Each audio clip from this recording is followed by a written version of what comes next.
بسم الله الرحمن الرحيم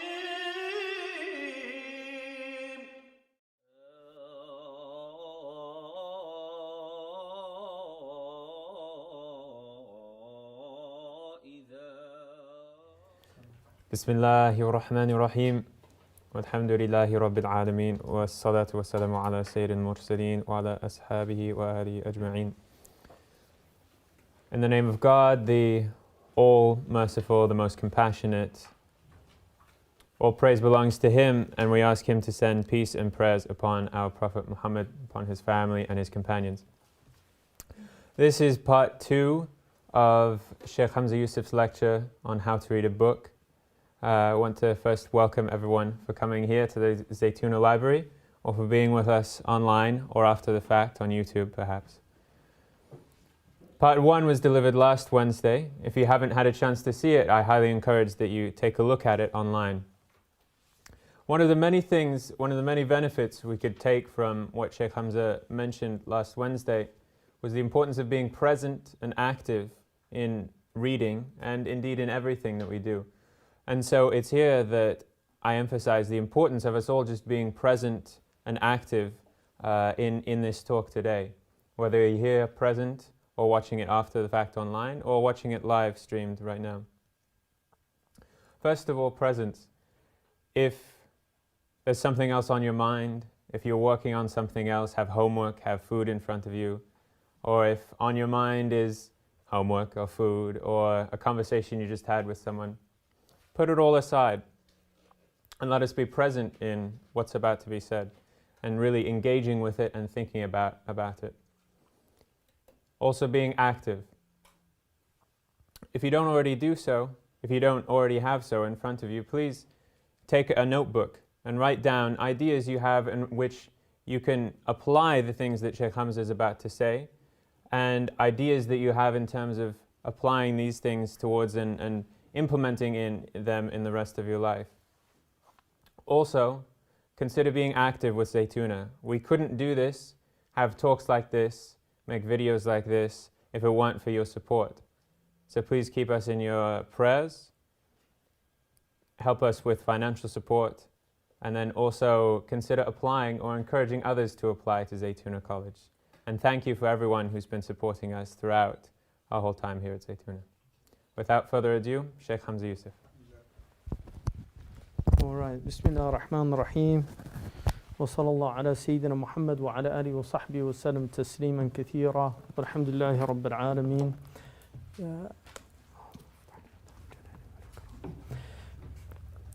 Okay, what I'd like to do today, I talked last week about the 3 types of reading that Dr. Adler describes in his book, and just to give you a little background on how this book came about, because it's actually, I think, a very important book. A lot of people that I know that I really respect in their abilities as scholars actually said that this was one of the books that really benefited them. So it's a very useful book. But how it came about, I mentioned last week that he had a course where he had to teach these books. And what happened during the course was he realized that he hadn't really read the books. At least he hadn't read them at a deep level. But he says something very interesting, and I want to show you how the Islamic element comes in. Because our tradition is a tradition of reading. The very first word in the Islamic tradition is iqra. I mean, that's really the starting of the whole thing, is read. And there is no community in human history, I think, that has been more committed to the word and the idea of the power and presence of language than the Islamic civilization. And the Muslims just left behind this incredible legacy of language, this commitment to language. So I want to just, Adler says, he talks about the Middle Ages and how we have this kind of prejudice towards it. And he says in here, in the late Middle Ages, there were men who could read better than the best readers today. right? In the late Middle Ages, there were men who could read better than the best readers today. Of course, it is true that there were fewer men who could read, that they had fewer books to read, and that they depended upon reading more than we do as a source of learning. The point remains, however, that they mastered the books they valued as we master nothing today. We actually do, sports is definitely an area of mastery today. And to some degrees, entertainment. There's some really exceptional entertainers, but we tend to be, mastery in our culture has been reduced to amusement. There's a mastery of those who amuse us and entertain us. But the idea of intellectual mastery is actually really, really relegated to the hard sciences. There's definitely people in the hard sciences that master things, but these were people committed to a whole other different level of mastery. And what he says is, maybe we do not respect any book as they valued the Bible, the Quran, or the Talmud. All right, so, and he actually had a lot of respect for the Islamic tradition because I knew him personally, and he was very aware. He knew Averroes, he knew Avicenna. But here's what he says now, which I find very fascinating. He says, we must get over all our funny prejudices about the Middle Ages and go to the men who wrote exegesis of Scripture, in other words, commentary on Scripture, glosses on Justinian, or commentaries on Aristotle for the most perfect models of reading. These glosses and commentaries were not condensations or digests. They were analytical and interpretive readings of a worthy text. In fact, I might as well confess here that I have learned much of what I know about reading from examining a medieval commentary. All right, so this is where he learned how to read, by looking at how these scholastic churchmen, and also because he mentions the commentaries on Aristotle, and I actually had one, I think I left it in the car, but the great commentaries on Aristotle were from Averroes, and they were translated into Latin. And this really changed European tradition when the Islamic language tradition is introduced into European tradition, because the Muslims were the first people that did serious dictionaries. You can find no tradition of dictionaries before the Muslims that is scientific. There's Chinese dictionaries, but if you look at them compared to how the Muslims actually, the first dictionaries emerged already in the late 7th century. So even the Jewish scholars actually woke up to the idea of writing all the words down and putting them in a book from the Muslims. And it's well known that in Jewish tradition, they actually go to Arabic dictionaries to see root words in their own tradition. And this is something that the great medieval scholastics from the Jewish tradition did. So he says, right, the rules I am going to prescribe are simply a formulation of the method I have observed in watching a medieval teacher read a book with his students. Now, the beauty of this is this tradition is still alive. Because I've read many books with scholars, literally sit down and read the whole book with a scholar who read the book with a scholar. And this is an element that he won't bring into this book, but this, I think, is the fourth level of reading, which is the idea of the chain or the isnad, and the idea of maintaining a certain interpretive consistency because of the chain. This is really important. And there's a reason, you see, one of the secrets of this community that to me is probably one of the most fascinating aspects of the Islamic community is that a normative tradition emerges out of Islam that was not predicated on the Christian or the Jewish tradition of the synods and the councils. The Christians had to get together and really argue out their doctrine. So you have the Council of Nicaea, the Council of Chalcedon. You have all these different councils where all the church fathers come together and they actually debate about what they're going to believe and what's going to be normative in their practice. There's no historical evidence that any of that ever occurred in Islam, and yet a normative tradition emerges, which is very unusual. And the reason it emerges is because of the isnad.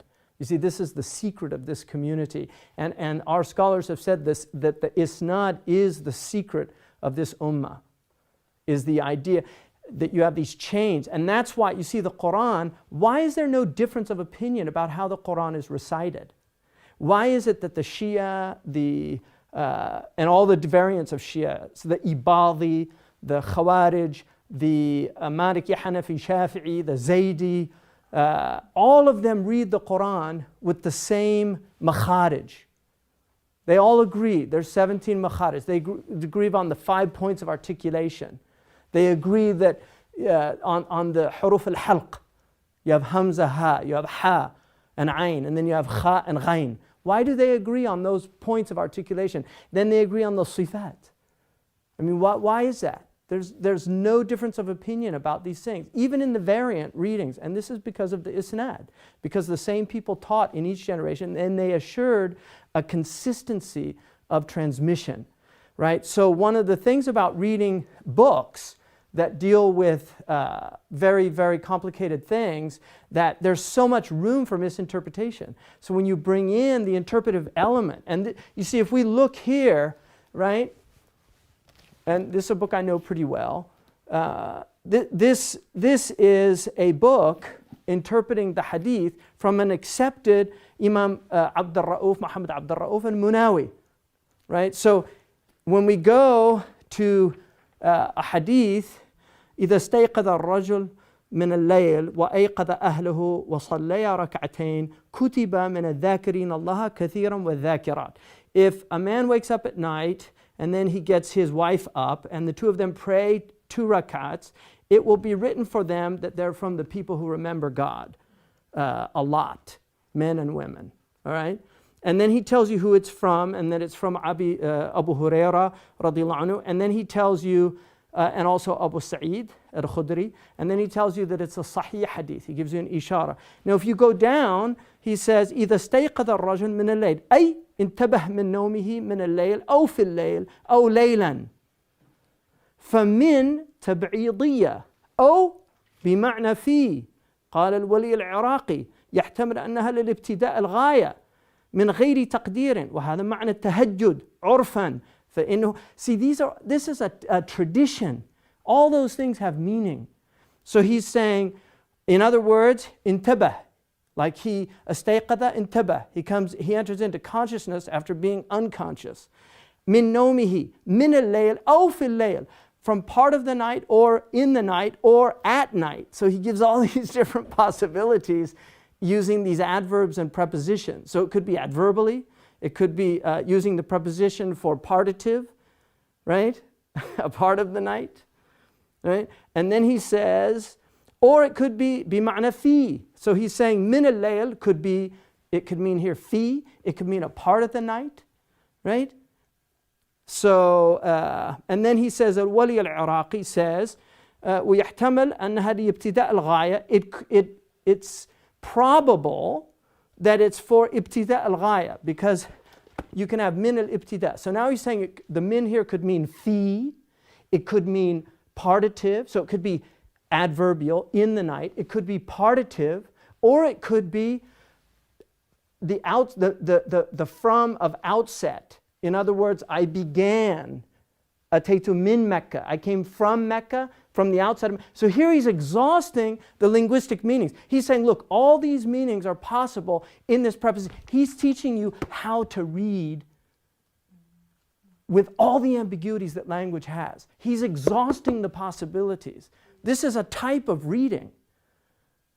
Because he's saying, look, we can't say it's this or it's that. It could be this, it could be this, or it could be this. Because the language has all of those possibilities. And this is our tradition. It's a tradition that literally exhausted language. And that's why we have so many commentaries on the Quran, because this is what they were doing. But they were masters of language. They were masters of grammar, they were masters of rhetoric, and they were masters of logic. And this is what he's saying. Look, these men knew how to read in a much deeper way than we know how to read. They were exhausting language because what they were reading was so serious. Most of what we read is so frivolous, we don't need to think when we read, because we're reading about how Whitney Houston died, Was it drowning, or was it from the Valium that she took? Did she overdose? That's what people are reading about. You don't really have, what's exhaustive about that? It's just titillation. That's all it is. It's just to amuse and titillate people. That's all they're interested in. Now they've put her little site on the Hollywood tours now. So the bus goes by that place. There's where so-and-so died. Right? This is the culture that has been cultivated. It's a culture of frivolity, where tragedy even becomes amusement and entertainment. And that's why they love to watch these people melt down, right? Because it's a really unhealthy culture. It's unwell. So compared to the brilliance of the 12th and 13th centuries, the present era is much more like the Dark Ages. And he's writing this in 1940. I mean, what would they think now? You know? He actually lived to be 90, 91 or 2, I think. So then he talks about the idea of having, he says when you read people like Jefferson, Hamilton, Madison, John Adams, if you look at the founding fathers of this country and you actually read them, you realize that they're writing at a very sophisticated level. If you read the Federalist Papers, has anybody ever ventured into those, the Federalist Papers? Huh? A little bit?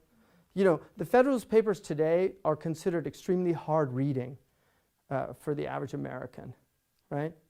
They were newspaper op-eds when they were written, literally. They were newspaper op-eds. They were published in the daily newspapers, or not daily, weekly, or whatever, in New York and Philadelphia. That's what they were. They were newspaper op-eds. Yet today, it's difficult for people to read them. All you have to do is take a high school textbook from the 1850s and look at the level of reading that they were doing. One of the things, for instance, if you look at McGuffey's Readers or Appleton's or any of the 19th century books that they read at the grammar school, they never taught words without teaching the accents of words. So they had this idea of elocution, what we would call tajweed, proper pronunciation, knowing the sifat al-huruf, because English also has sifat, like there's mutes and there's liquids, aspirates. Right? These are the attributes of the letters. And so to pronounce them properly, you need to learn what their qualities are. They learned those because to them, poetry was very important. And so they wanted young people to be able to identify accents and beats in poetry so that they could hear the rhythms of poetic language and they would be able to see that. If you ever get a chance, you can hear Lord Alfred Tennyson reciting The Charge of the Light Brigade, which he didn't particularly like as a poem. He wrote it as a poem for honoring the veterans of the Crimean War, where the British sided with the Muslims, quite unusual, against the Russians. But he wrote this poem, and if you hear him recite it, he says, "Cannons to the left of them, cannons to the right." And he does this very dramatic reading. Well, somebody asked him why, when he did his public readings, he did it like that. He said, well, I worked quite considerably to get those numbers, in the accents, and so I want everybody to be aware of them, because it's not easy to do that, to get a proper iamb or a dactyl or a spondy, however you're writing. So that was very important. So these people learn these things. Now, what he argues here is that people don't like this idea of uniform education anymore. So we've created an elective system where people choose what they study. And part of the argument for that, he said there's a lot of talk among liberal educators who fear the rise of fascism, because this was a concern in the 1930s and 40s, about the dangers of regimentation and indoctrination. I have already pointed out that many of them confuse discipline with the Prussian drill or the goose step. The Nazis do the goose step. They confuse authority, which is nothing but the voice of reason, with autocracy or tyranny. See, we call an author. There's a difference between a writer and an author. An author is called an author because they write with authority. They have some, like if we're going to read a book on cardiac surgery, we want to know that the guy that wrote that book has a degree from an accredited medical school in cardiac surgery. We want him to have authority. We don't want to read a book by some hack writer who decided to write a book on cardiac surgery and just got a whole bunch of resources and references, and he's got no degrees and he wrote the book. Most people in their right mind would just not take that seriously because he doesn't write with authority. He's not an author. All right? So what he says is, they confuse authority with nothing, which is nothing but the voice of reason, right? With autocracy or tyranny. But the error they make about indoctrination is the saddest. They and most of us do not know what docility is. Okay, so what's docility? What's a docile person? Submissive, good. Yeah. What else? Docile. Yeah, calm. I mean, these are the kind of images that are conjured up with a docile person. Anything else? Meek personality, right? There's a hadith, al-mu'minu hayyinu layyinun. The believer is docile. إِذَا قِيدَ انْقَادَ. If he's led, he follows. Like this is Sahih hadith. Docile, if you look in the dictionary, the third meaning is teachable. All right? So docile is from the same root docere that we get doctor from. Right? It's the ability, and also indoctrinate is related to that also. All right? But the docile person is the teachable person because they're willing to actually listen to an authority and learn from that authority. So to be docile is to be teachable. The teachable one must have the art of being taught and must practice it actively. So you have to be an active learner. Docile doesn't mean you're passive, right? It means that you're teachable. You have to be an active learner. So the more active one is in learning from a teacher, dead or alive. In other words, these are dead teachers, even though they're these are the living teachers. I mean, most of the ones walking and talking, we're the dead ones. These are the ones that are alive. But he talks about dead teachers, meaning the teachers who have gone, that we can't really ask them what they meant. And the living teachers where we can, because they're still here to tell us what they meant. So he says that the more active one is learning from a teacher, dead or alive, and the more art one uses to master what he has to teach, the more docile one is. Docility, in short, is the precise opposite of passivity and gullibility. Those who lack docility, the students who fall asleep during a class, are the most likely to be indoctrinated. Lacking the art of being taught, whether that skill be in listening or in reading, they do not know how to be active in receiving what is communicated to them. Hence, they either receive nothing at all, or what they receive they absorb uncritically. Right? I mean, it's a really important point. So sliding the 3 R's in the beginning, reading, writing, and reckoning, they used to call those the 3 R's. Later they become the trivium and the quadrivium. Reading, writing, and reckoning. The 3 R's. This was the foundation of grammar school in Muslim and Christian and Jewish tradition. And neglecting the liberal arts almost entirely at the end, our present education is essentially illiberal. It's actually not creating free people. It's having the opposite effect. It's creating people that are under the illusion that they're free. But they haven't been their minds aren't free to think. Right? Hence Bob Marley. Emancipate your mind from mental slavery. None but ourselves can free our mind. You know Bob Marley? So they have been, then he says, right, our students are indoctrinated with all sorts of local prejudices and pre-digested pap. Let me give you an example. If you ask most students today, are there any absolutes in the world? Most American students in Europe, they'll say, it's just, everything's relative. Like, that's your truth. Right? It's not my truth. That is a whole philosophical school.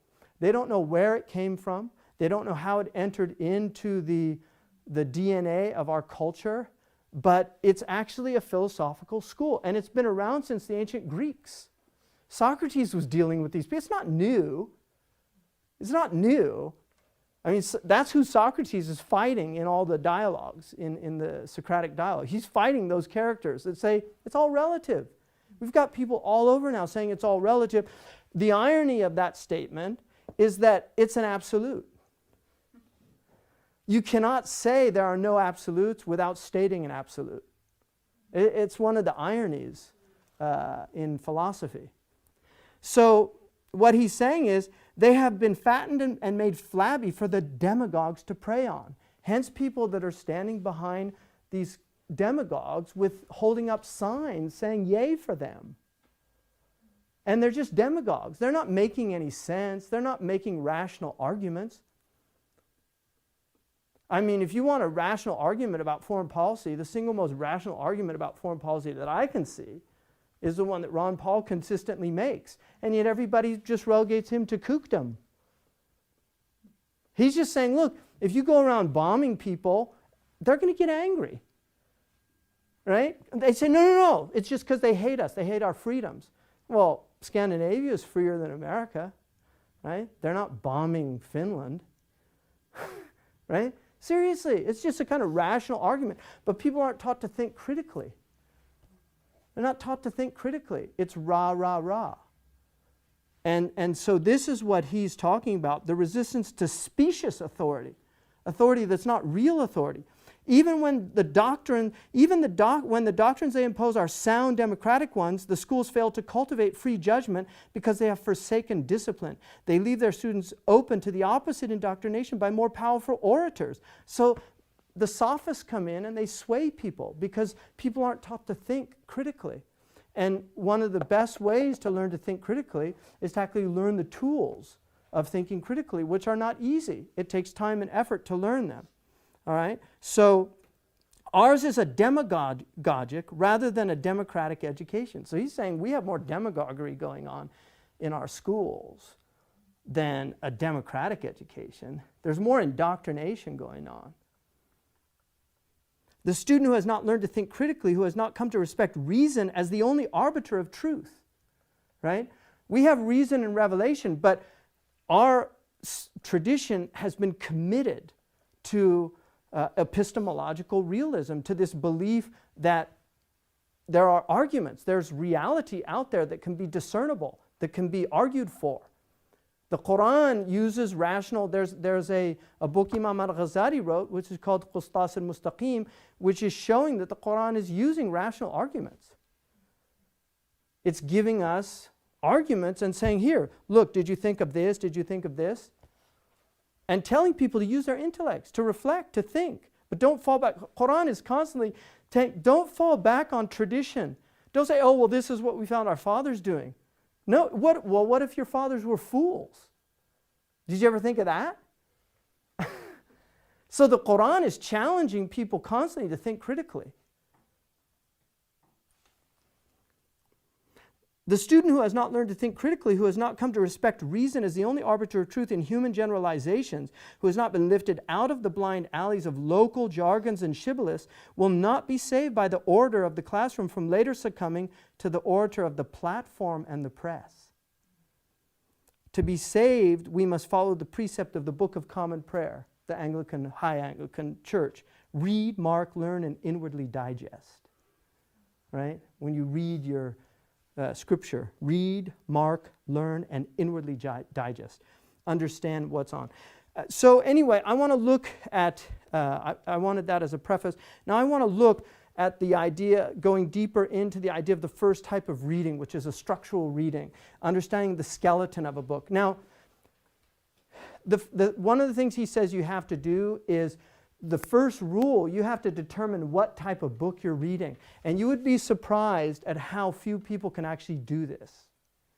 Like, people read books, but they actually don't know what type of book they're reading.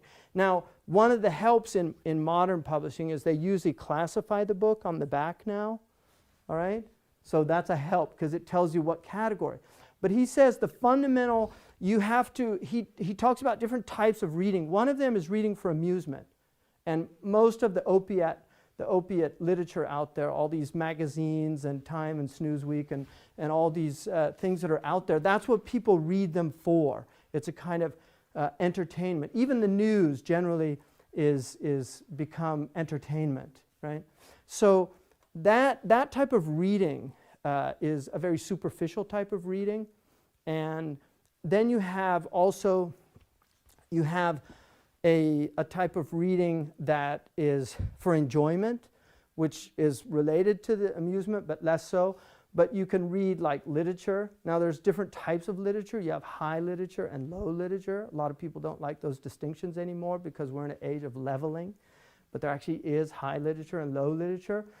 High literature was once open to anybody. It wasn't an aristocratic thing, like anybody who could read or write read good literature. And generally good literature, we forget that Charles Dickens was a popular writer. Most of the elite looked down on him, right? I mean, we forget that he was serialized in magazines. Whereas now he's considered high literature, but at the time he was not. A. Conan Doyle, he was a writer for magazines.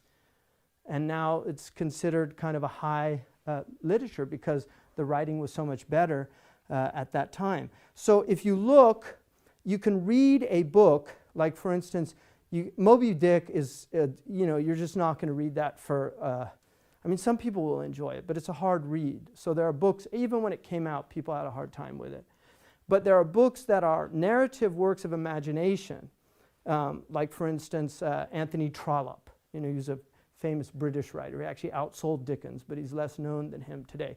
But he wrote a book called As We Live Now, I think. Yeah, As We Live Now. And that book is about the modern age emerging and how it was affecting Britain. So it's kind of a sociological work. I mean, it's interesting that Steinbeck, who wrote The Grapes of Wrath, about when they had the Dust Bowl in Oklahoma, and then the Dust Bowl Okies came out here. We still have remnants of that. If you go inland to Stockton in California, you will find people that trace their roots back to Oklahoma because they came here during the Dust Bowl to work in picking things. Steinbeck wrote a book called The Grapes of Wrath. That book is used in sociology classes. So even though it's a work of quote-unquote imaginative literature, it has a lot to do with sociological circumstances that he was living and watching and seeing because he was in California at that time, and other books of his also reflect that. So imaginative literature is often a literature that reflects a time and a place. And you can learn a lot about Victorian working conditions from the books of Charles Dickens. You can learn about child labor, and you can learn about child abuse. I mean, I would argue, who's read Catcher in the Rye? Put way up, I want to see. Okay, not everybody, but almost everybody. Did you read it? Yeah, I can't believe that, really? You didn't have to read that? Wow. Okay, that was an assigned book for me. How many was it assigned for? Okay, how many read it a second time? Okay, 2 people. Why did you read it a second time? I was much younger when I read it the first time. Okay, good. That's a great reason to read it a second time. Yeah, so you wanted to read it again, okay? Because I did that. I read it a second time about 5 years ago. Yeah. So what did you think the second time? Was it the same book? No. Exactly. Yeah, it wasn't the same book, was it? Now, how did it affect you? On the second reading? Yeah. Well, I think when I read it the first time, I identified with the protagonist a lot more than I did. Yeah, Holden Caulfield. Right, Holden Caulfield.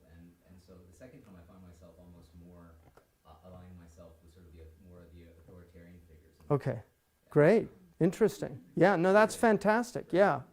Okay, so when I read that, I think I was 16, I totally related to it.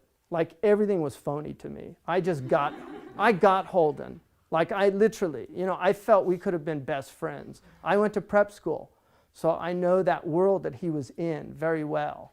Okay, now the second time I read it, which was about 5 years ago, Okay, my brother reads it about every year. He loves that book. But the second time I read it, I actually thought it was about child abuse, like pedophilia. And I saw a whole subtext there that I hadn't seen before, because he talks about the perverts and the teacher that tries to seduce him or he thinks he is. Maybe not. It's kind of ambiguous. We don't know. But he's out there. He wants to protect children from the horrors of the world. Now that's kind of seen as this, he doesn't really want to grow up. But the subtext that I really saw in that book, and I would not be surprised if he was either a victim or somebody in his family or something, because I saw a subtext of pedophilia in that book, and that he was deeply troubled by the abuse of children and how adults really corrupt children. I didn't see that at all in the first reading because I couldn't have. I didn't have any frames of reference for that at that time. And one of the things that any parent is concerned about, and I've got 5 kids, is, the perverts. Parents are very protective about this, especially in a culture. In any culture, but in our culture, it's more open, so we know a lot more about it. You can go online and Google the number of perverts in any neighborhood, and you kind of get shocked, to find out that, within, I think, 5 miles of our area, there were 7 registered sex offenders. I mean, it's deeply troubling, right? So anyway, that's an example of, reading a book of imaginative literature like Catcher in the Rye, and recognizing that it's not just for amusement or enjoyment. There's a lot going on in that story, and a lot can be gleaned from it. So, there's different reasons that we read, but you have to first categorize the book and then understand why you're reading it. Some people just want a good yarn. There's a whole slew of books out there that are like romance novels, poorly written, and they're just the same plots over and over, like Indian films. Like I don't understand Indian films, because if you've seen one, you've seen every single one, right? But people like them. They watch them over and over and over again, right? It's always the same thing. Really, really rich girl, really poor guy, sees the rich girl, falls in love with the rich girl, but there's no way he can marry.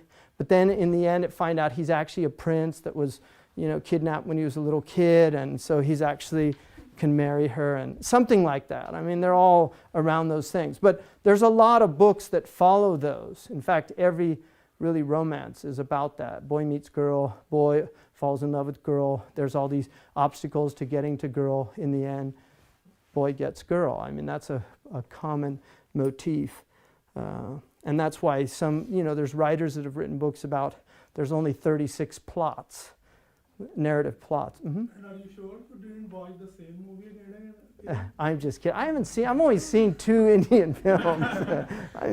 See, that's called hasty generalization. That's actually a logical fallacy. Right? It's a material fallacy in logic. Yeah, I have no right to talk about Bollywood films because I've only seen 2, right? But they were exactly the same. So I assume they were all the same. So I admit, so you caught me out, right? See, critical thinker here. So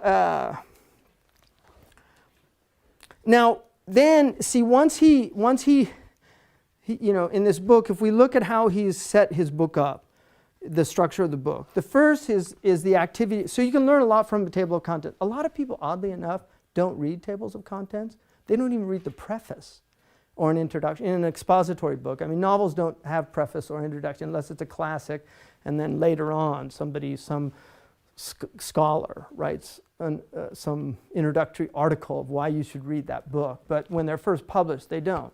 But usually a good writer will tell you why he's writing the book in the preface, and usually in the introduction. Often in the first chapter, he's going to give you some kind of structure of what he's going about. Not always, but oftentimes. So, he's got basically the book's divided into 3 parts. The first part is the activity of reading. So he talks about the reading of reading. Reading is learning, teachers dead or alive. And then he differentiates between what he calls original communications, which are books that are written with something that's really never been put into writing before. So Copernicus is an example of a totally original communication, even though some Aristarchus and others did hold a heliocentric view in ancient Greece, but Copernicus lays down a hypothetical foundation for a heliocentric universe. It was a revolutionary book. It's original communication. Don Quixote, even though it's an imaginative literature, it's really the first novel. I mean, we just don't have a novel like that. There's nothing like that before Don Quixote's book. And he somehow was aware, because it's very clear in the book, that he knows this book is going to be read till the end of time. That's one of the interesting things about some of these books. Like the Iliad's like that. There's an awareness of that. So if we look, and then he says the defeat of the schools. So what he shows here is that our schools aren't teaching people how to read. Basically, he says they do up to the 6th grade level and they do a good job. After the 6th grade, people don't learn how to read. Reading it takes a lot of work. And this is what he's arguing, is that they're poor readers. One of the things in grad school that they're really testing you for is your ability to read, to analyze. But that's just a small, they just give you like a few paragraphs, right? How do you analyze a whole book? It's a lot different from analyzing a paragraph or a sentence. And this is what he's saying, that our schools have failed us, because we can go through these schools, spend all this time, and yet we really don't know how to read at a deep level. And so what he says is he's going to give us some really useful tools. Now, there's what's really interesting, and I want to show you something that I thought was, to me, one of the most interesting. Well, there's a couple things here. One of the things that he says is that he talks about skills, that there's a certain set of skills that you have to acquire. And there's a difference between knowing rules and then knowing how those rules operate, like to be able to operate something. So the operation is very different from just knowledge of the rules. We can learn all the rules of driving, like you can memorize that book and know all the rules, but you don't know how to drive. You have to practice driving. That's how you learn how to drive. So he argues that, look, I'm going to give you some rules. You have to practice the rules. These rules are not going to make you a better reader just by knowing the rules. Until you actually practice the rules and become skilled at the rules, you're not going to be able to do that. And he's primarily writing for expository reading, knowledge-based reading.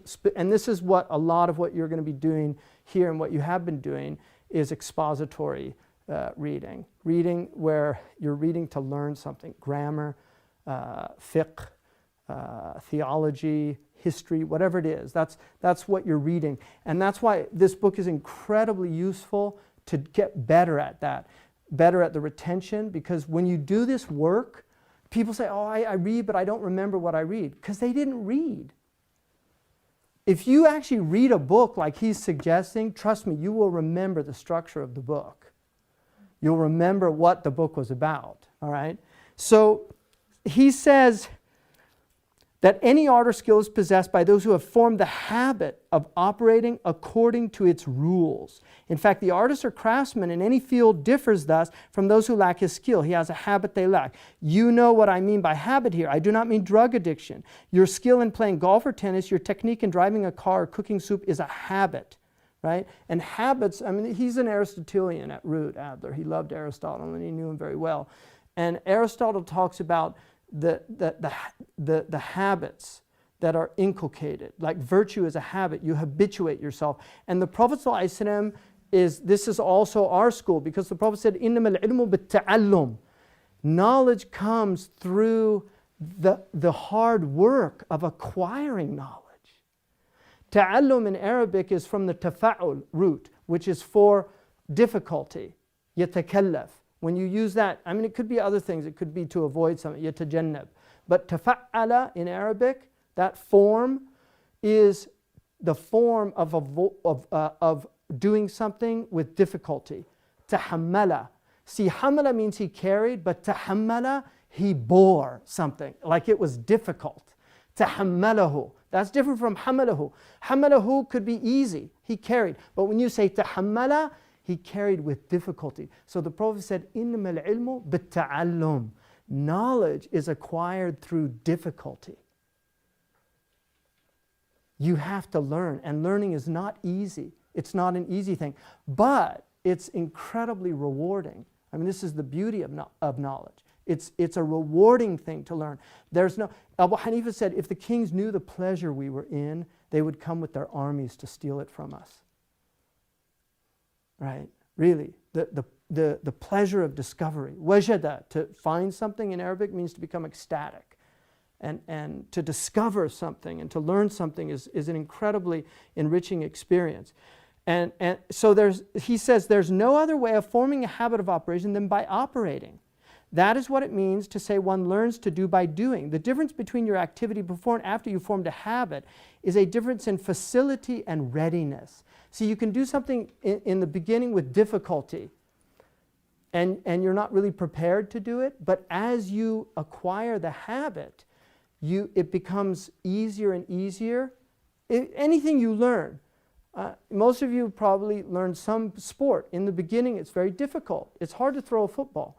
It's hard to learn to catch a baseball. But once you learn it, it just becomes second nature. Sports, intelligence, spirituality, they're all the same. The basic rules are the same. Practice. You have to practice. People say, oh, I'm doing my wird, I'm reading my Quran. I don't experience anything. Because this is consistent practice over time, and then you have to learn to do it right, because practice makes permanent, not perfect. It only makes perfect when you're practicing it properly. Right? That's how practice makes perfect, when you actually learn to do it properly. So then he says, so that is what it means to say practice makes perfect. What you do imperfectly, at first you gradually come to do with a kind of almost automatic perfection that an instinctive performance has. So you see somebody who can play an instrument like a piano, and it's amazing what they can do, but you didn't see the twinkle, twinkle, little star, the chopsticks. You didn't see that whole process to where they got to that point. And the same with the salihun. You didn't see them struggling with their nafs when they were younger. You see somebody who's old and he's conquered himself, or somebody who's educated. You didn't see all the hard work they put in. You didn't see the nights that they stayed up. You didn't see all the work that they put in. So it looks easy. They make it look easy. The Arabs call it as-sahl al-mumtana', the easy impossible. Right? But that comes through hard work. So everything that I've said so far about the acquisition of skill applies to the art of reading.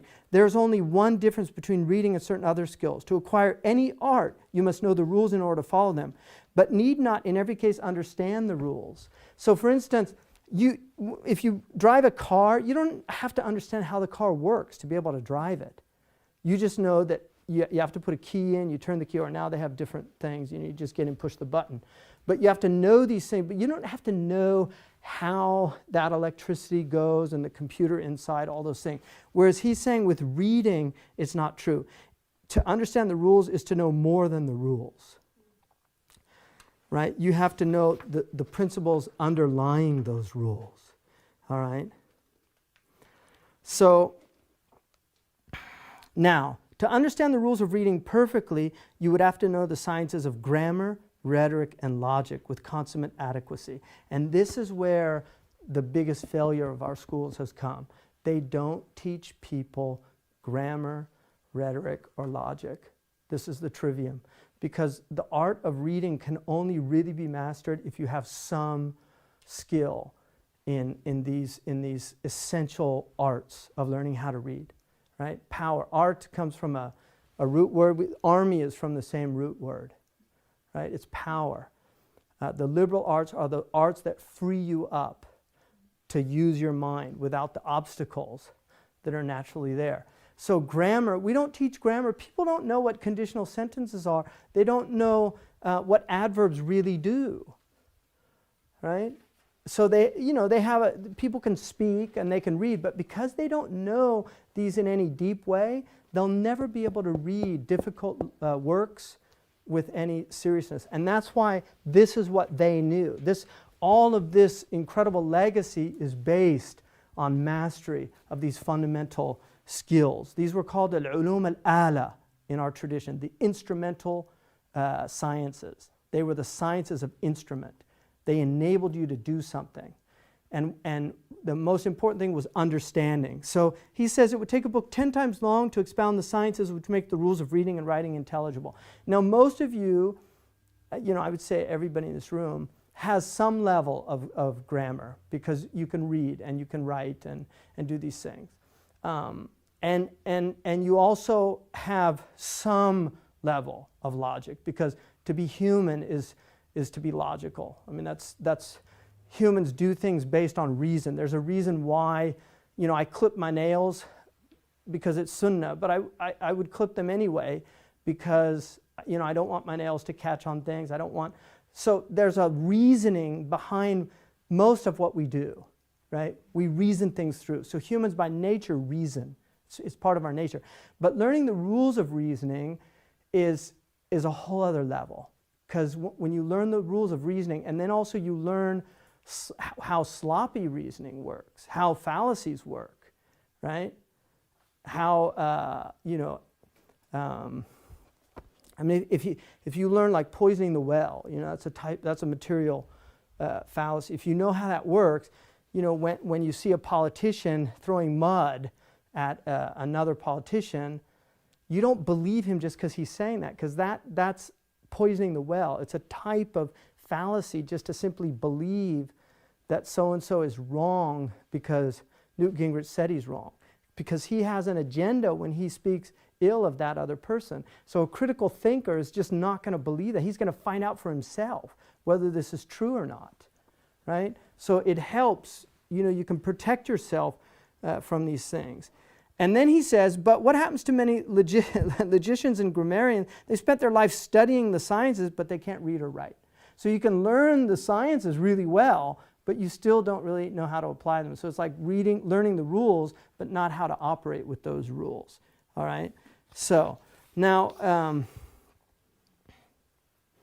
he said, you can't learn to read by just reading this book any more than you can learn to drive a car by perusing the manual. So you have to really put into implement what he says. All right? So and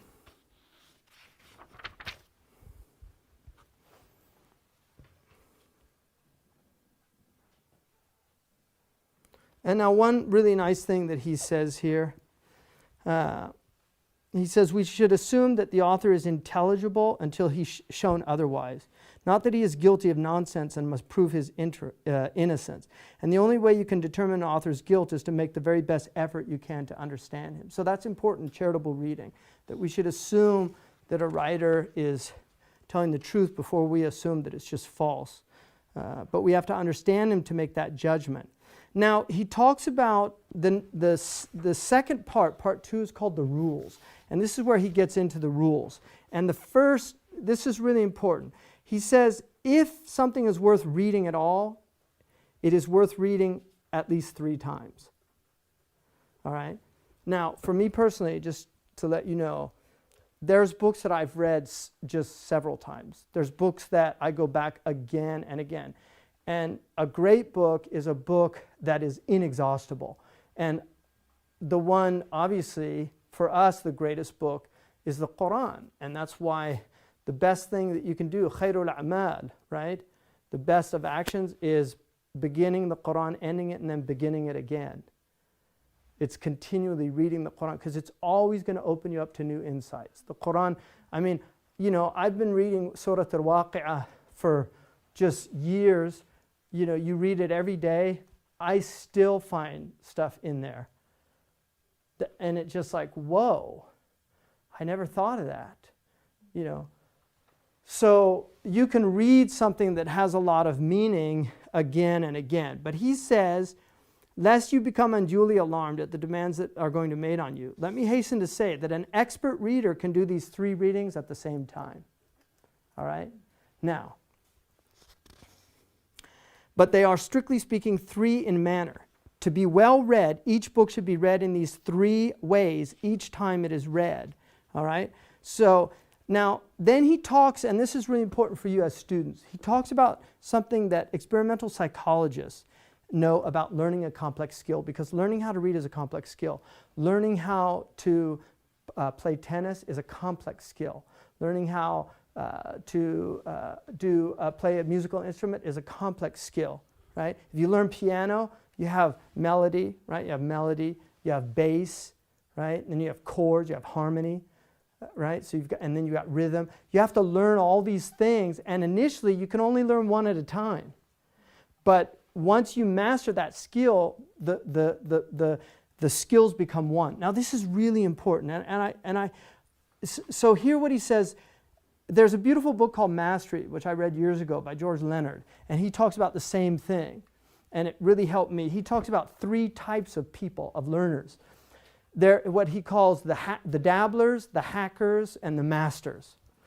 And the dabblers, he says, are people that they find out about something and they get really excited about it. So like they just discovered tennis, and so they go and they buy, if they're wealthy, they buy the best tennis racket. They get the or you see these kind of guys on the bikes with all this, I mean, they think they're like, you know, who's the biker, famous guy? What's his name? Huh? Lance Armstrong. Yeah, you see them all over, these guys, you know, Lance Armstrong wannabes.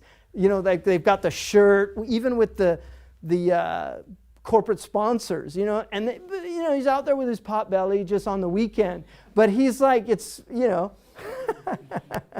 So you have dabblers that get into something, they get really excited. Oh, you can't believe what I discovered, and oh, I'm taking lessons, and then a couple weeks into it, maybe a couple months, it's not happening. So you say, hey, how's that tennis going? How are those lessons? They say, yeah, no, I gave it up.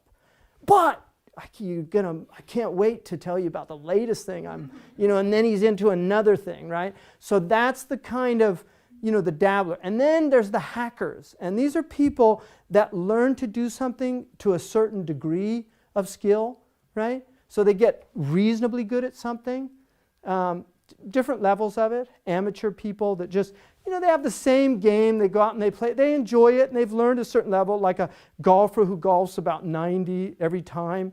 It's just, you know, they're hackers. Then he says there's the masters. And he said the master is not somebody who's mastered something. He's somebody that's committed to continual improvement. You see, now many of us are dabblers in spirituality. Many of us are hackers in our prayer. We're hackers. We've gotten to a certain level. You know, we know how to pray. We Allahu Akbar. We go through. But the master is somebody who wants more presence every time they pray.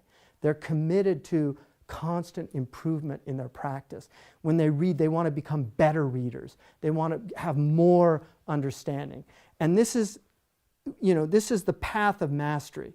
So he talks about the learning plateau. So what happens when you first begin to do something that you haven't done before? Initially, you're going to see improvement. Like when I learned to type, you know, you get to a certain level and you get really, you increase pretty quick. But then you hit what's called a learning plateau. And then things just stop. And it becomes, actually it's difficult because you're just not improving. And so you feel like a lot of people will give up. The dabbler will give up at that point.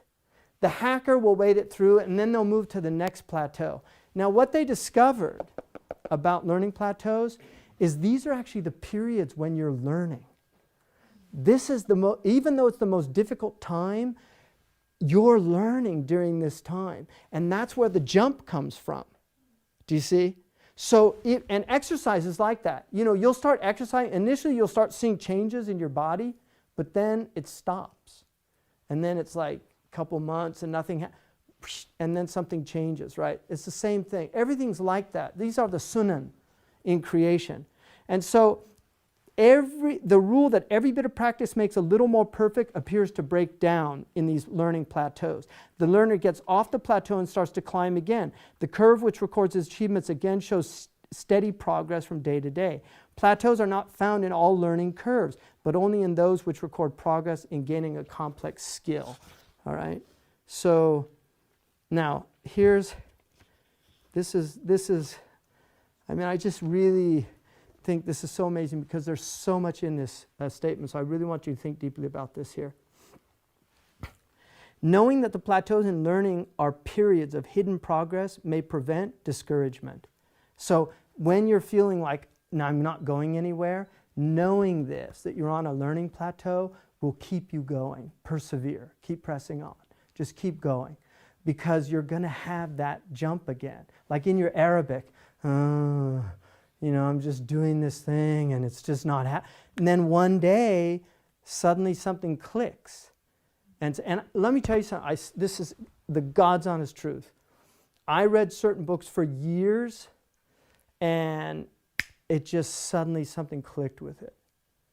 You know, I would just read them and sometimes I actually thought I was understanding them.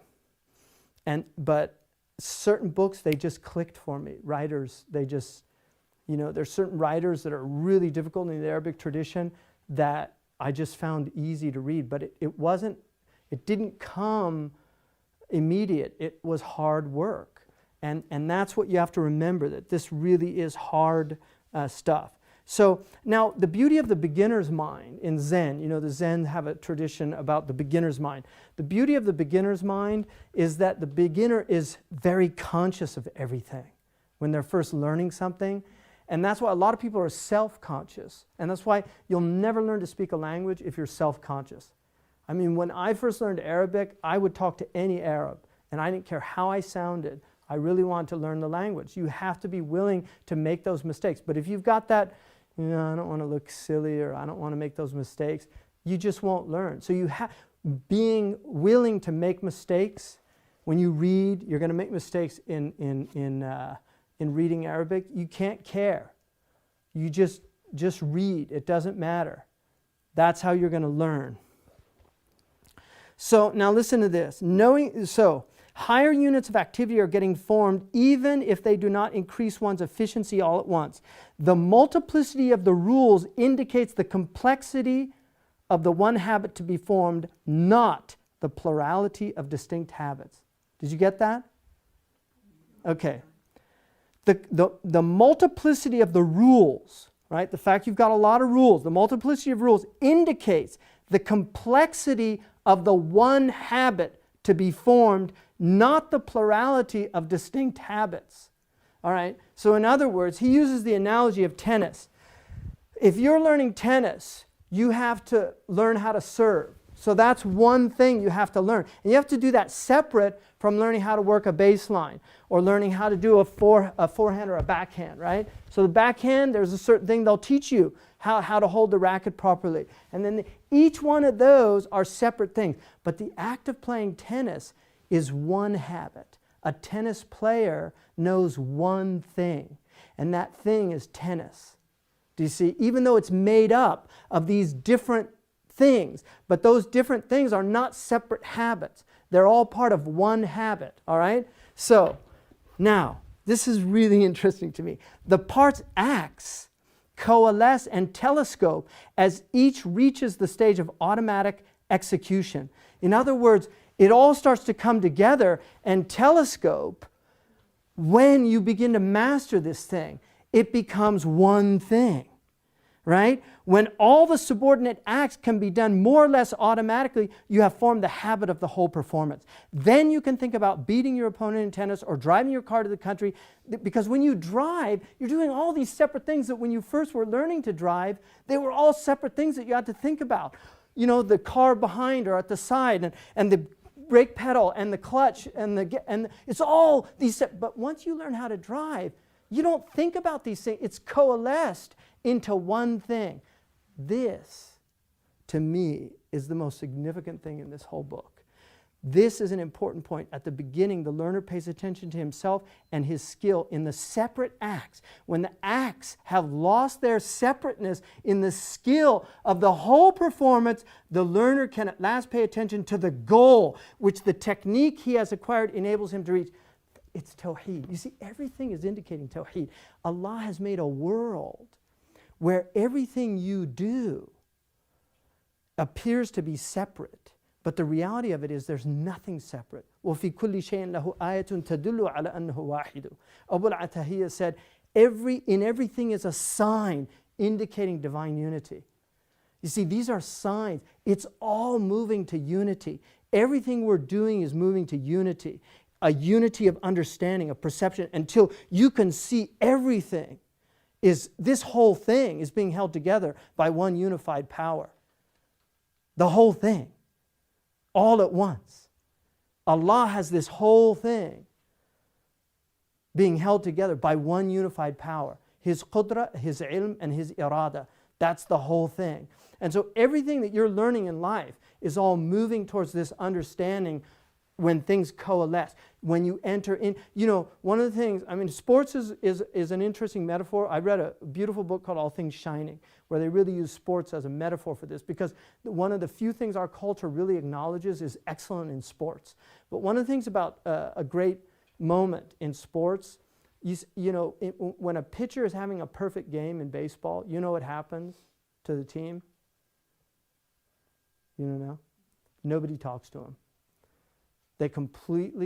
Everybody just stays away, because he's entered into a completely different zone. They call it the flow in sports psychology. They're in the flow, right? And great athletes know this, you see. And it's when everything becomes unified. They're not experiencing separateness. They're in a total state of everything's perfect. And that's when he pitches a perfect game, shutout, no hitter. Just strikeout after strikeout. And nothing goes wrong. It's a perfect flow. This is the state of the saints all the time. Right? This is where they're at. This is where the awliya are at. It's perfect flow. And that's why they don't get disrupted, they don't get disturbed, because they're aware. Now, reading at the highest level is that. You're in a state of flow. That's why he's saying if you learn these rules, the more you work at them, you will begin to read in a state of flow, where all of these things are making sense. They've coalesced and telescoped for you, but it's hard work. Mm-hmm. So suppose one has all these rules in mind, and we say them critical thinking, Mm-hmm. and then you start kind of arguing with the author who is not there. Yeah. To defend himself? Yeah, so it doesn't decrease the effectiveness or efficiency.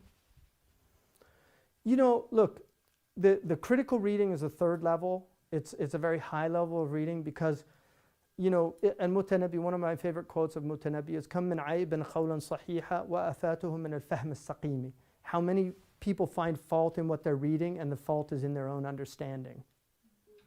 Right? So you can't read at a critical level until you really have a solid understanding of what the author is saying, and that takes a level of proficiency in these skills, because people make grammatical mistakes. They literally read things wrong. In Arabic, it happens all the time.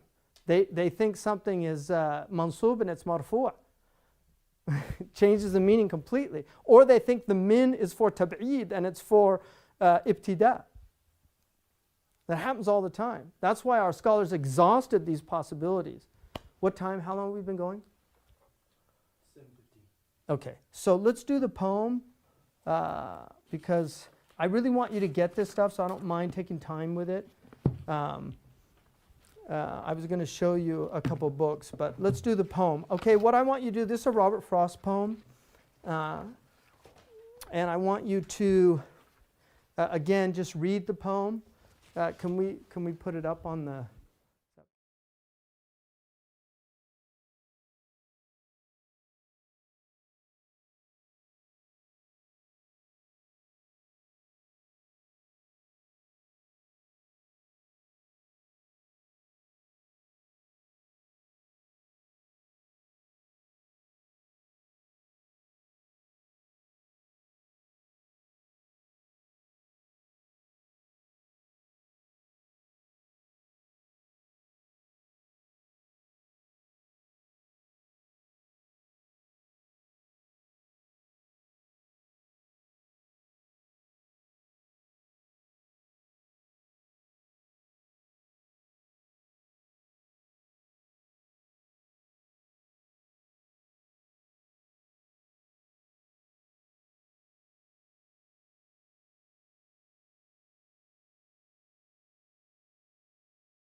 Okay, so Robert Frost is probably one of the most famous American poets of the 20th century. He wrote, he's unusual in that he wrote in traditional meter, right? He used a tetrameter and pentameter usually, and trimeter sometimes he did, but he does it in a very, it's very subtle, like you really don't feel the verse that you do in others, but if you actually do the work to scan the poem, you'll see by the rules of prosody that he's actually very strict. He said writing poetry without meter was like playing tennis with the net down, so he just didn't really like that kind of modern school. But this poem is one of his famous poems. It's called Acquainted with the Night. So are there any words that nobody understands in there? Everybody, it's a pretty simple, he liked to use the Anglo-Saxon words. He has one, well, he's got a couple, but the one word there that is clearly a, luminary, right? What's luminary mean? What's luminous? Yeah, shining, right? Luminous, bright, from lumina, right? Okay. So that's pretty much it. So let's look at this poem. First of all, what was your feeling when you read it? Right? Sha'ir in Arabic means the one who feels. Sha'ara. And sha'ara is hair, because it's that tactile. So the poet feels things.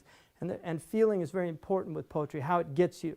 Mauritanian, one thing I really liked when I lived with Mauritanians is that if you quote a line of poetry that they like, they go, like they got hit in the gut, because it's kind of a cultural thing, so it's a funny thing because they do it because they heard their teachers doing it and things, but it's very real, they feel poetry. So what did you feel when you read it? Veronica? Yeah, there's definitely a melancholic feeling to this poem, isn't there?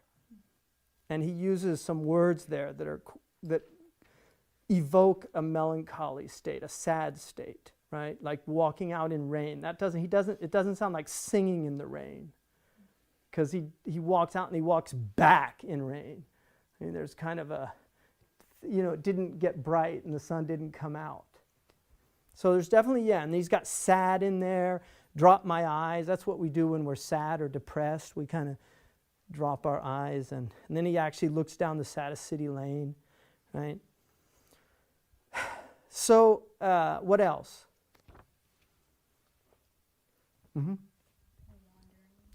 Okay, there's a wandering going on. Yeah, he's walking out and we don't really know where he's going. He just tells us he kind of goes past the city lights. It's dark there, and he's not really telling us why. And he's walking around, and the watchman's kind of wondering, what are you doing out here? It's kind of a meandering. Anything else? There's a point to the wandering. There's a point to being in those sad moments. Yeah, Acquainted with yeah. There's definitely a point to all this. Yeah, he's learning something, right? Now, what is acquainted? What does that evoke? The word, like he doesn't know the night, huh? Do you think intimacy, acquainted? Familiar is closer. Like I'm acquainted with him. I mean, when we talk about an acquaintance, it's not really a friend. Just somebody we're familiar with. He's not a stranger, but he's not a friend either. So there's a kind of ambiguity there, right? Anything else? He's accepting what's like the sadness of it. He's just accepting it. Let's look at it line by line. So we've kind of looked at the whole poem. Now let's look. I have been one acquainted with the night. So right out off the bat, I have been one. He doesn't say I am acquainted with the night. I have been one. One out of what? Many. Yeah. Okay, so I'm an individual. Like he's declaring his individuality here. I am one. I have been one. Like I'm an individual, and my experience of the night is my own experience, right? So he's right at the outset, he's letting us know This is my experience. I, look at that. I, right? I mean, he's letting you know this is my experience. I earned this knowledge that I have of the night. And how did I do it? I have walked out in rain and back in rain. Well, what does that mean? I mean, going out at night in rain, do people do that? Sometimes. But why would they do that? Seriously, why would they do that? Generally, what would you think about going out at night in rain? Why would you do that? Well, no, I'm talking about just normal. Don't think of what he's saying. I'm just talking about when somebody goes out at night in rain, what do you usually think about going out at night in rain? You have to, right? There's some kind of emergency or something. But that's not why he's going out at night, right? He's going out for another reason. But normally when we think about, I had to go out last night and it was raining, right?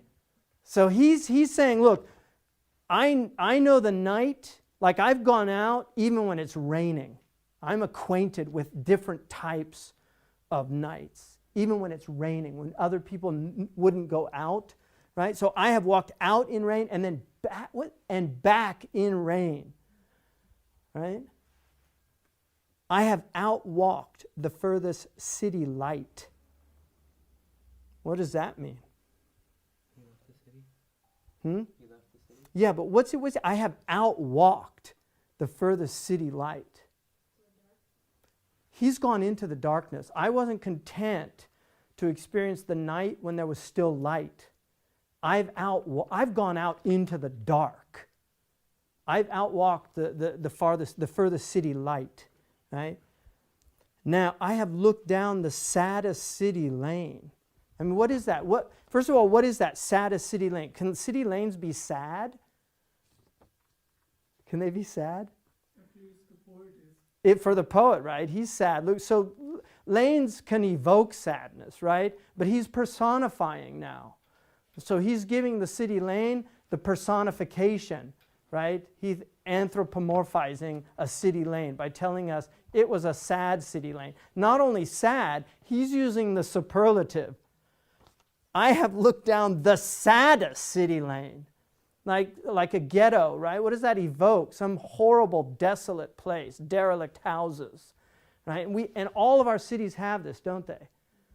And you can go right down the road, right down here, and you can see the saddest city lane. And there's people living on that lane. I have passed by the watchman on his beat. All right? Well, what does that mean? First of all, why do we have watchmen? I mean, watchman's a nighttime job, isn't it? Really, right? Why do we have watchmen? Yeah, security, but why?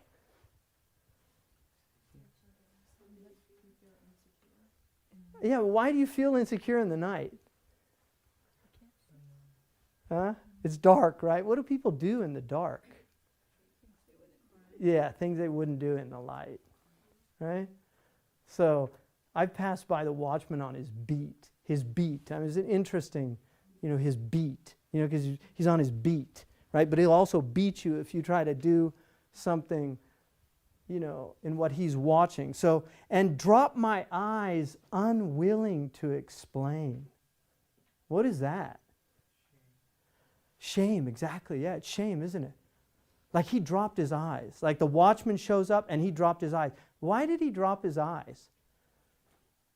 Because he's unwilling to explain. Why is he unwilling to explain?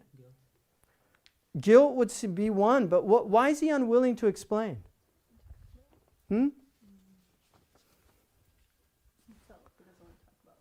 He doesn't want to talk about why he's out there. Yeah, but what's he thinking about the watchman?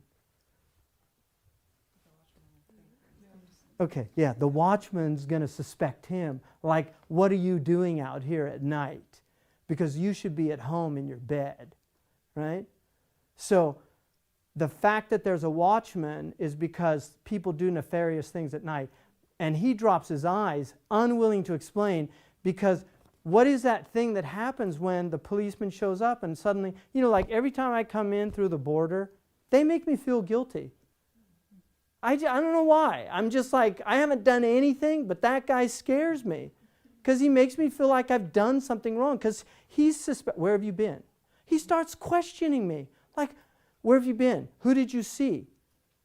Was it business or like, why are you asking me all these questions? I feel like I'm being interrogated. And when somebody's interrogating you, you start getting self-conscious because he's suspecting me. He thinks, now why is he suspecting me? Because I'm Muslim, maybe. But I mean, why is he suspecting me? That's his job, right? That's the border patrol. But why does he suspect me? It's his job, but why? Why does he have that job? Because people do things, right? Humans do things. They smuggle, right? They do illegal things, right? So what he's saying there, right, is like, we're all condemned by the acts of some of us. We have some collective shame here, right? Because some people do these heinous things, and because some people do it, everybody becomes suspect. And so I'm dropping my eyes, like feeling this shame, and I'm unwilling to explain that it's this kind of collective guilt that we all have because some of us do these things. I might not be doing it, but I still feel that. I don't want him to suspect me. I drop my eyes. Right? I don't want him to suspect me. But because people do these things, I'm feeling that, right? And then I have stood still, right? So he's walking along. I have stood still and stopped the sound of feet, right? His own feet, right? Why? When far away an interrupted cry, right? What does that mean, interrupted cry? What's an interrupted cry? I mean, a cries interrupt us, but what's an interrupted cry? How is a cry interrupted?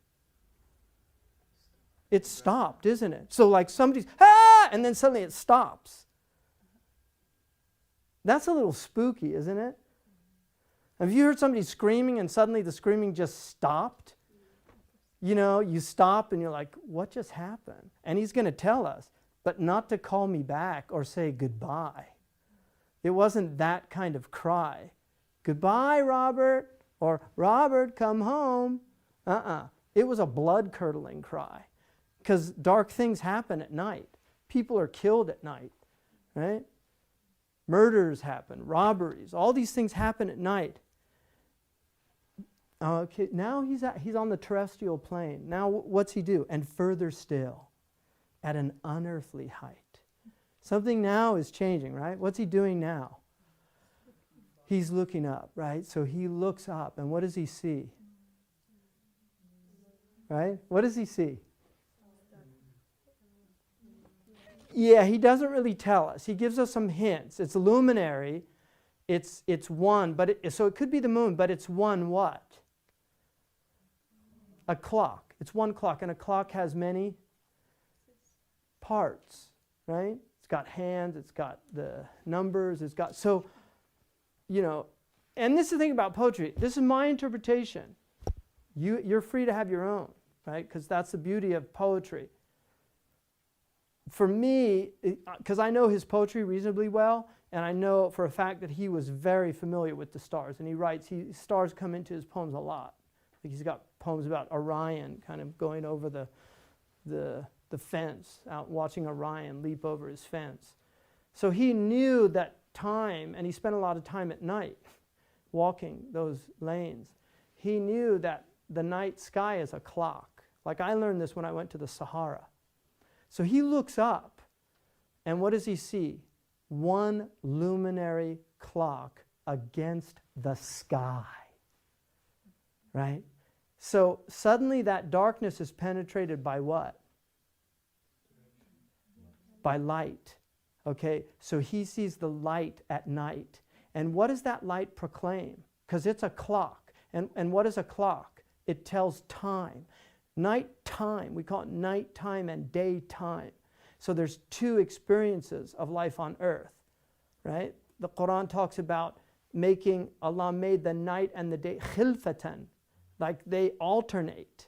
لِمَنْ أَرَادَ أَنْ يَتَذَكَّرَ أَوْ أَرَادَ شُكُورًا. The one who wants to become aware, to be reminded, and show gratitude, right?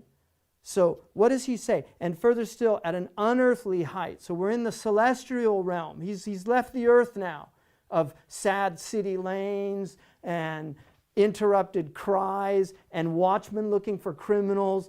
All that dark stuff that happens in the dark, he's left that. And now he's looking at a luminary light in the sky. And what's the light proclaiming?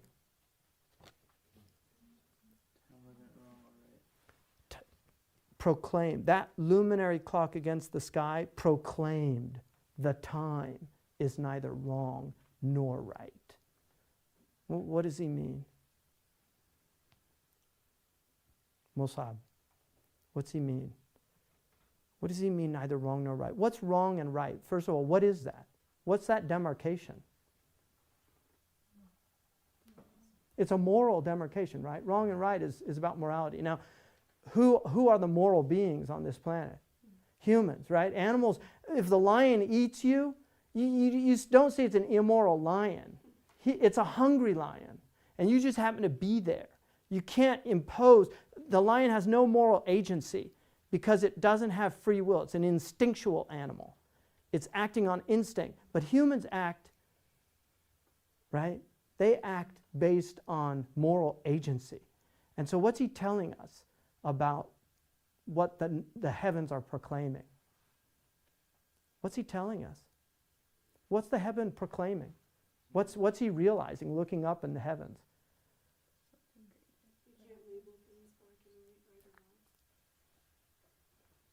The nighttime, the darkness and evil that men do at night is not about the time.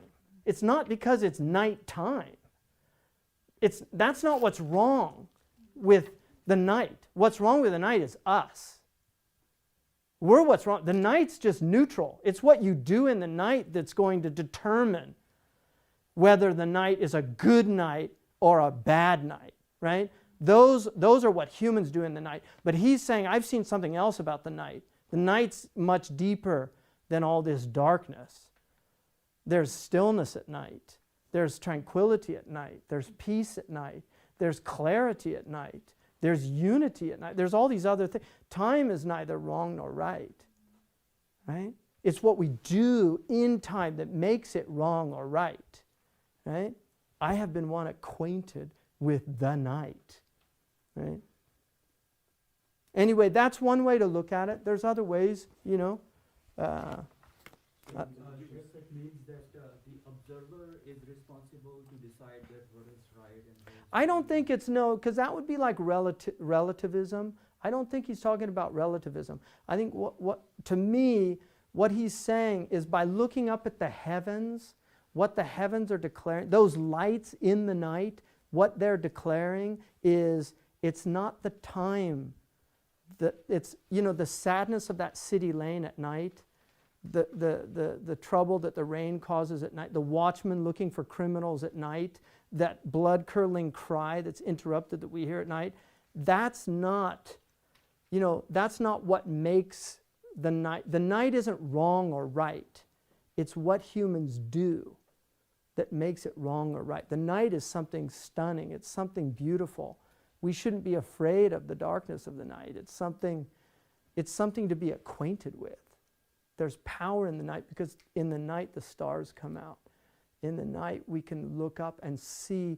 You know, Plato said that God put stars in the sky so that people could look up and observe the order of the heavens. And in seeing celestial order, desire to bring that order back down to the earth. Right? As above, so below.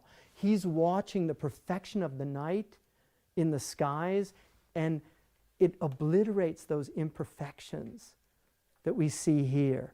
You know, there's something much higher that when we elevate, when we look up, that's what will elevate us from all this horrible stuff that's going on down here. Because this isn't, don't let this determine your experience of the world. right? Don't let what's happening down here. I mean, I was on the way today, you know, and I was late for something, and I saw this peregrine perched up on the, and he was just so noble, you know, and he was just perched up on the lantern, you know, on the street light. He was just perched there, and he was just like, and I was just like, what does he know?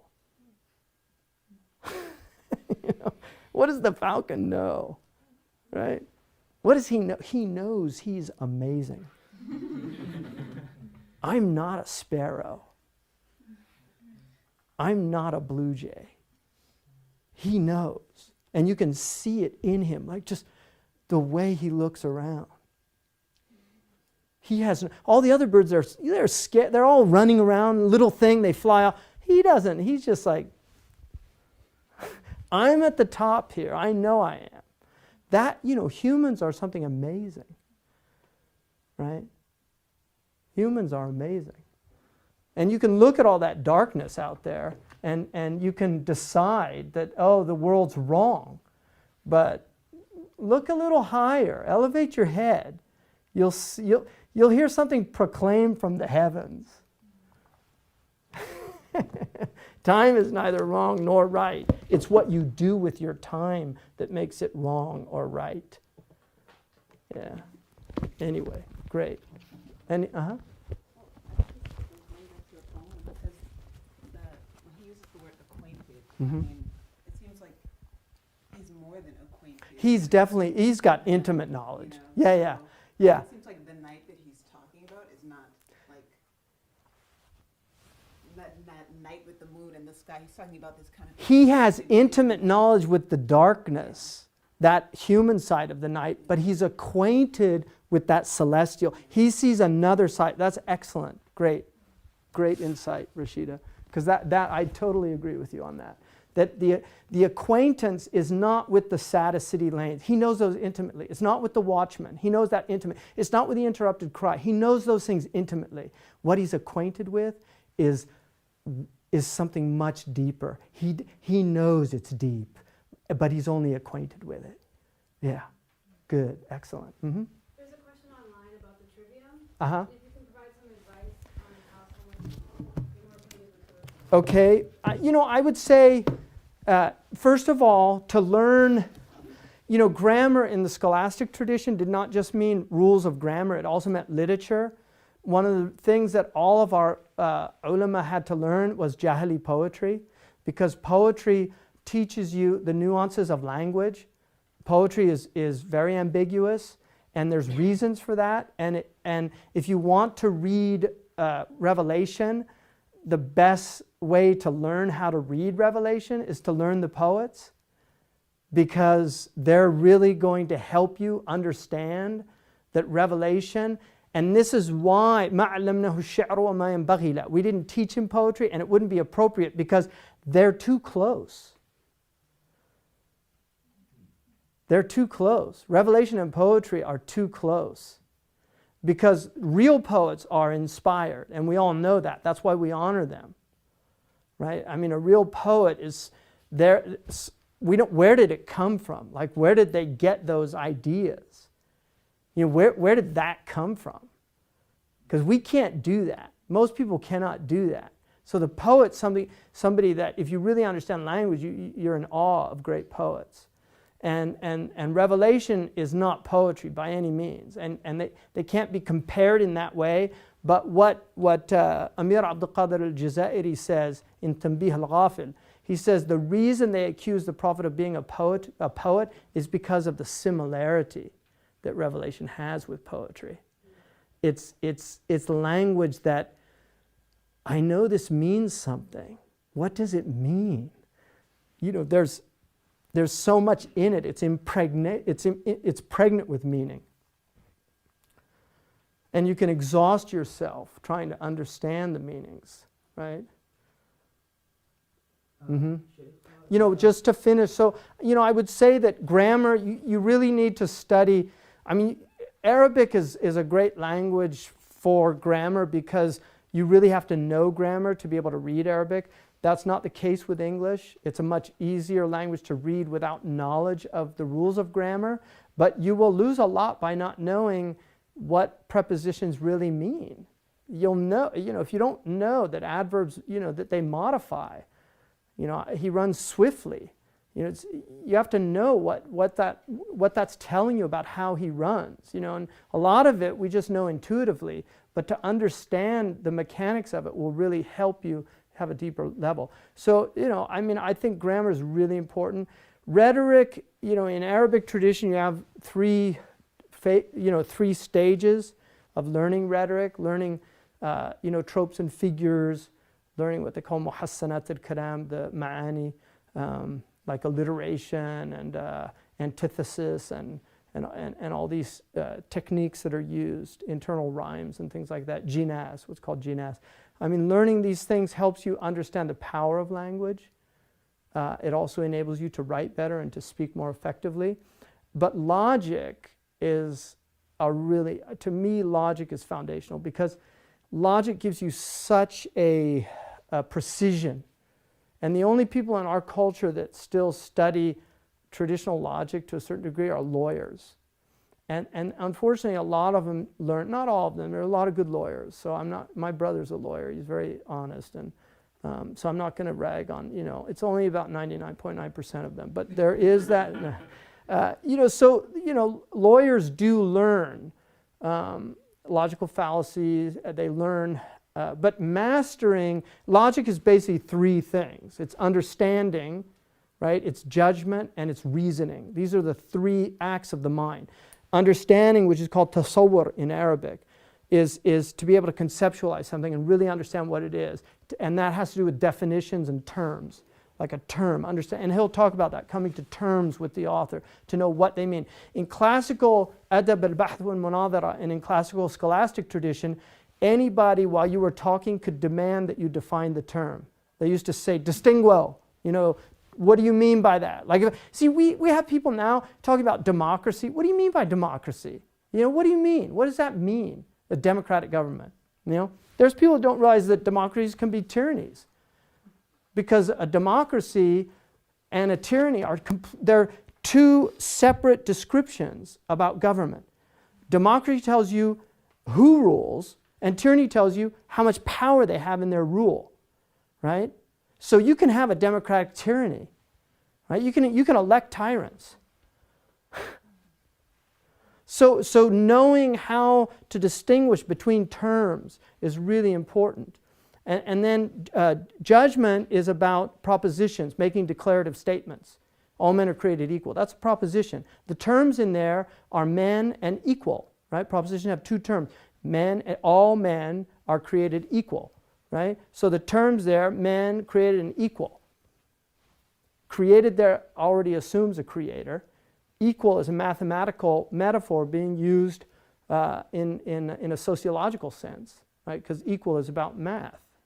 Things are equal to other things. 2 is equal, to 2, right? So, but 2 is not equal to 3. Anyway, so logic takes a while, but you can learn it. You can learn it in a year, and it's worth it. And I hope all of you will get out of here having a good sense of mantiq, because it's really important. They asked the Dalai Lama recently, what did he feel the most important thing here in America for people to study? He said, logic, right? Because Buddhists study logic. And Americans, we don't reason anymore, so we get into a lot of trouble. You have to be able to think clearly. Anyway, so inshallah, we'll continue on. But barakallahu fikum. سبحانك اللهم وبحمدك أشهد أن لا إله إلا أنت أستغفرك وأتوب إليك جزاكم الله خيرا. Alhamdulillah, just want to say Zaytuna College's mission is only a few sentences long. If anyone asked me to expound on that mission, I would say watch this talk that Shaykh Hamza just gave. And so we hope that everyone can benefit from this talk and ultimately apply many of the things that were mentioned in this talk. And then we hope that you can join us at Zaytuna College in building a great institution that has conversations like this, excites discussion like this. And then also join us for the next faculty lecture series, the faculty lecture. The details of the series will be available online on the Facebook page or on the website. Thank you. Assalamu alaikum wa rahmatullahi wa barakatuh. Zaytuna College is investing in a new home in Berkeley, California. Join us on February 25th for a benefit dinner featuring Shaykh and Hamza Yusuf, and find out how you can dedicate a brick to be permanently displayed at the new campus. Register today.